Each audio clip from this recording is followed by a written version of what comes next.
महाविद्यालयातील प्राणीशास्त्र विभागाच्या वतीनं आयोजित जागतिक हत्ती दिन या कार्यक्रमामध्ये व्यासपीठावर उपस्थित प्राणीशास्त्र विभाग प्रमुख डॉक्टर ठावरे सर, प्रमुख मार्गदर्शक डॉक्टर अनिल जाधव सर, भूगोल विभाग प्रमुख doctor Malge sir, Deshmukh sir आणि तुम्ही सर्व विद्यार्थी बंधूंनो आणि भगिनींनो, जागतिक हत्ती दिवस ह्या दिनाचं उद्देश काय आहे, हा दिन साजरा करण्याचा उद्देश काय आहे, त्याच्या पाठीमागची नेमकी भूमिका काय आहे हे दोन्ही मान्यवरांनी सांगितलं.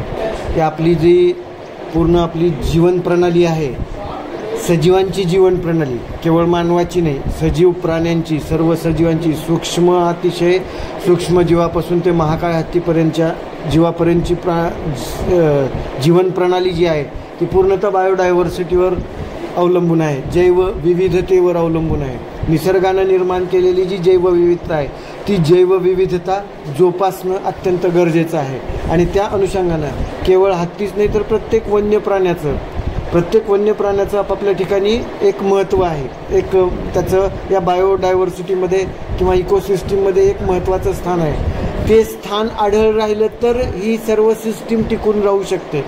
अन्यथा आत्ताच सरांनी सांगितलं की जर मधमाशा गायब झाल्या तर खूप मोठं संकट येईल असं जे म्हणाले, तसाच कुठल्याही प्राण्याचा जर म्हणजे हे अस्तित्वावर जर घातला जात असेल किंवा त्याचं अस्तित्व नामशेष होणार असेल तर ते बायोडायव्हर्सिटीला धरून नाही आहे. म्हणून आपण मला वाटते मागच्या 2-4 वर्षापूर्वी कुठून तरी ते बिबट्या, टायगर वगैरे आपण आफ्रिकेतून हे चित्ते आयात केलेले होते. म्हणजे ही बायोडायव्हर्सिटी, इकोसिस्टीम आणि एकूणच आमचं हे सृष्टीचं जीवन म्हणजे हे रहस्य टिकलं पाहिजे, अस्तित्व टिकलं पाहिजे, हा त्याच्या पाठीमागचा भाग आहे. मुख्यतः इथं सरांनी एशियन एलिफंट, आफ्रिकन एलिफंट त्याच्यातला फरक दाखवला. हा फरक कशामुळे येतो अस्तित्वात? सगळ्या मानव जातीचं, सगळ्या सजीवाचं मूळ जे आहे ते एकच आहे. तिथून म्हणजे जसं मानव जातीची उत्पत्ती आफ्रिकेतून झाली. आफ्रिकेतला मानव पोटा पाण्यासाठी, आपल्या दैनंदिन गरजा भागवण्यासाठी वेगवेगळ्या भागात विखुरल्या गेल्यानंतर तिथल्या भौगोलिक परिस्थितीमुळं, तिथल्या भौगोलिक हवामानाचा प्रभाव त्याच्यावर पडून मग वेगवेगळ्या प्रकारचे वंश अस्तित्वात आले, जे आपण आज वंश म्हणतो. आर्य, अनार्य, प्रोटो, ऑस्ट्रेलाइड.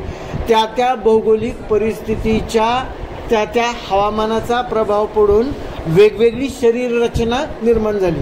परंतु भावना सर्वत्र सारख्याच आहेत. शरीर रचना वेगळी निर्माण झाली जसं मानव जातीची, तसंच त्याच पद्धतीनं हत्तीमध्ये हा जो फरक दिसला तुम्हाला, एशियन एलिफंट आणि आफ्रिकन एलिफंट, इथं जे फरक जाणवला शारीरिकदृष्ट्या आहे ना, शारीरिकदृष्ट्या तो कशामुळं आहे तर तिथल्या त्या हवामानाचा प्रभाव, हवामानाचा त्या जीवांवर, त्या सजीवांवर होणारा परिणाम.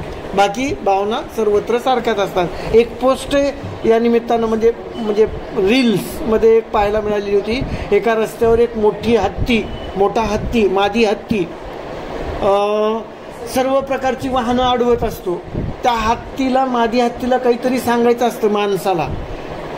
जेव्हा ही बाब म्हणजे त्या रस्त्यावरून जाणाऱ्या एका नागरिकानं किंवा एका प्रवाशानं पाहिली की तो हत्ती काहीतरी सांगू इच्छितोय, तेव्हा तो हत्तीच्या मागं गेला तर त्या हत्तीचं एक पिल्लू कुठंतरी खड्ड्यात पडलं होतं.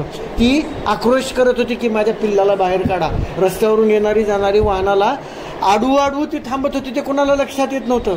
ते अचूकपणे एका प्रवाशाने हेरलं.